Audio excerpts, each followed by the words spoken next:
اعوذ باللہ من الشیطان الرجیم بسم اللہ الرحمن الرحیم۔ سورۃ البلد، اب یہ اس کا جوڑا ہے۔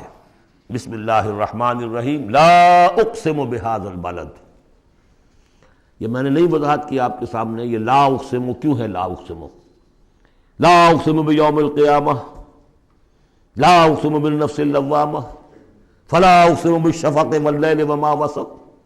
یہ لا جو ہے نافیہ نہیں ہے، یہ لا ہے اس معنی میں تم جو کہہ رہے ہو غلط ہے، میں قسم کھاتا ہوں قیامت کے دن کی۔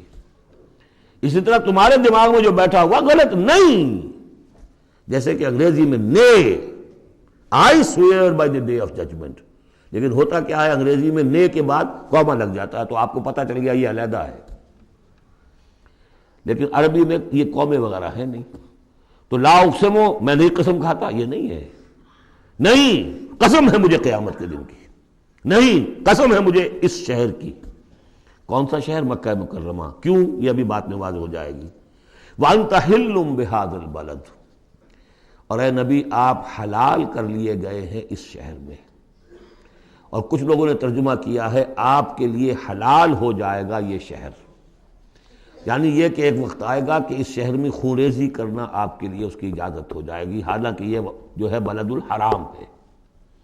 گویا کہ فتح مکہ کے دن کچھ نہ کچھ تو وہاں پہ آخر خونریزی ہوئی ہے، بہت کم، منیمم ہوئی تو ہے، لیکن یہ کہ میرے نزدیک وہ مفہوم نہیں، مفہوم پہلا ہے۔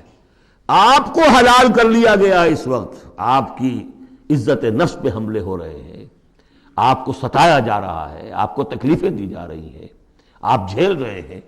دیکھیے ایک تو یہ شہر ہے وادی غیر ذی زرع جس میں کچھ پیدا ہی نہیں ہوتا، وہاں کی زندگی ویسے ہی مشقت والی زندگی تھی، اس کے اوپر to add fuel to fire, اے نبی آپ پر اب یہ جو مشقت پڑی ہوئی ہے کہ آپ دعوت حق کے ضمن میں جو مشقتیں جھیل رہے ہیں تو ہم اس کی قسم کھا رہے ہیں۔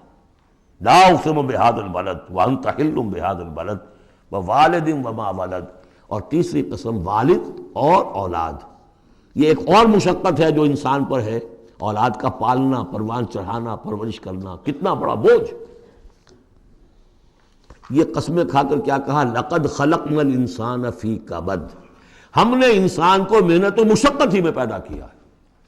یہ گویا کہ اس کے ساتھ جوڑ لیجئے، یا ایھا الانسان انک کادح الی ربک کدحا فملاقیہ۔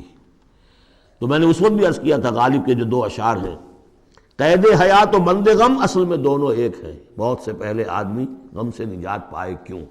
مشقت تو یہاں ہر ایک کے لیے، محنت ہے، مشقت ہے، تکلیف ہے، مسائل ہیں، پریشانیاں ہیں، کوفت ہے، ہر شخص کے لیے۔ بس ذرا سا فرق ہے، کوئی ایئر کنڈیشن کمرے میں بیٹھا ہوا ہے لیکن چین نہیں ہے، ایئر کنڈیشن کمروں کے اندر مخملی گندیلوں پر نیند نہیں آ رہی ہے۔ کوئی شخص ہے کہ جس کو مشقت جو ہے جسمانی ہے، کسی کی مشقت جو ہے وہ نفسیاتی ہے، مشقت ہے۔ لقد خلقنا الانسان فی کبد، یہاں کوئی بھی اس کبد سے، اس مشقت سے مستثنی نہیں ہے۔ قید حیات و بند غم اصل میں دونوں ایک ہیں، موت سے پہلے آدمی غم سے نجات پائے کیوں؟ لیکن وہاں سورہ انشقاق میں اس سے اگلا مرحلہ ہے کہ ہم تو گھبرا کے یہ کہتے ہیں کہ مر جائیں گے، مر کے بھی چین نہ پایا تو کدھر جائیں گے، مرنے کے بعد پھر کھڑے ہونا ہے اللہ کے حضور میں جا کر۔ فملاقیہ یا ایھا الانسان انک کادح الی ربک کدحا فملاقیہ فاما من اوتی کتابہ بیمینہ۔ اب یہ وہاں پر مسئلہ ہو جائے گا۔ تو انسان کے لیے مشقت اور محنت جو ہے یہ اس کا مقدر ہے۔ ووالد وما ولد لقد خلقنا الانسان فی کبد ایحسب ان لن یقدر علیہ احد۔ اس محنت و مشقت میں جو انسان پڑے ہوئے ان کے تمرد کا حال دیکھو، ابو جہل کو دیکھو اکڑا ہوا ہے۔ اگر ان کے لیے دنیا میں آسانیاں ہوتی تو یہ کیا کرتے، کیا ستم ڈھاتے، کیا بغاوتیں کرتے؟ کیا انسان یہ سمجھتا ہے کہ اس کے اوپر کوئی قابو نہیں پائے گا؟ یقول اہلکت مالا لبدا، یہ اب ان کا کلچر ہے، بڑے فخر سے کہتا ہے میں نے تو بڑا ڈھیروں مال جو ہے شیخی مارتا ہے، میں نے ہلاک کر دیا، میں نے کھانے کھلائے، غریبوں کو کھلائے۔ یہ بھی ان کی مسابقت رہتی تھی ان میں جو لوگ تھے۔ اب ابو جہل کا بھی قول یہی ہے نا، جب اس سے پوچھا گیا کہ کیا تمہارے خیال میں محمد جھوٹے ہیں صلی اللہ علیہ وسلم، انہوں نے کہا نہیں ان کا بھی جھوٹ نہیں بولا۔ پھر تم کیوں نہیں ان پر ایمان لاتے؟ کہ بھائی بات یہ ہے ہمارا ان کا مقابلہ تھا، بنو ہاشم کا اور ہمارے خاندان کا۔ انہوں نے کھانے کھلائے، ہم نے ان سے بڑھ کر کھلائے، انہوں نے اور خدمت کی، حجاج کی، ہم نے ان سے بڑھ کر کی۔ ابھی تک تو ہم کندھے سے کندھا جوڑے چلے آ رہے ہیں، اب اگر ہم ان کی نبوت مان لیں تو ہم تو ہمیشہ کے لیے غلام ہو جائیں گے، یہ صورت مجھے گوارا نہیں۔ Give the devil his due، اس نے بالکل صحیح بات کہہ دی، جھوٹا میں نہیں سمجھتا محمد کو صلی اللہ علیہ وسلم۔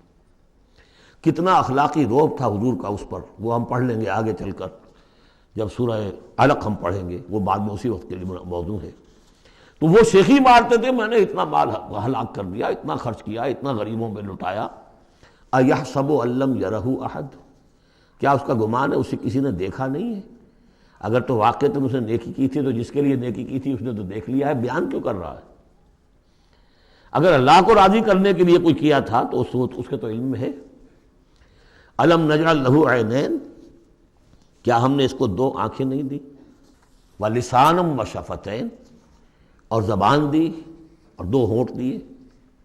وَهَدَيْنَاهُ النَّجْدَيْنِ، اور ہم نے اس کو راہ دکھلا دی دو گھاٹیوں کی، دو گھاٹیوں کی ہدایت دے دی۔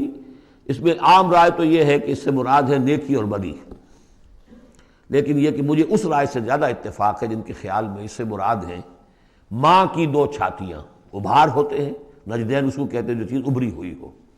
یہ جبلی ہدایت ہے جو بچہ لے کر آیا ہے۔ کس نے پڑھایا اس کو؟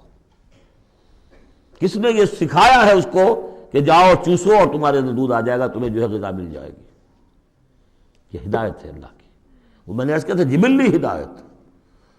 الذی خلق فسوی والذی قدر فہدی، یہ ہدایت تو وہ لے کے آیا بچہ، اسے معلوم ہے میری غذا کہاں ہے۔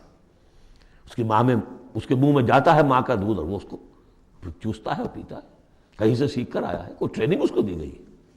وَهَدَيْنَاهُ النَّجْدَيْنِ، بہرحال دونوں معنی آپ ذہن میں رکھیے۔ فَلَقْتَحَمَ الْعَقَبَةَ، لیکن وہ گھاٹی کو عبور نہ کر سکا۔ گھاٹی کون سی ہے بھائی؟ وَمَا أَدْرَاكَ مَا الْعَقَبَةُ، جانتے ہو وہ گھاٹی کون سی ہے؟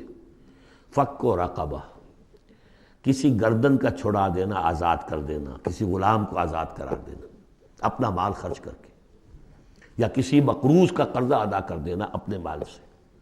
او اطعام فی یوم ذی مسغبہ، یا کھانا کھلا دینا بھوک کے دن جبکہ اپنے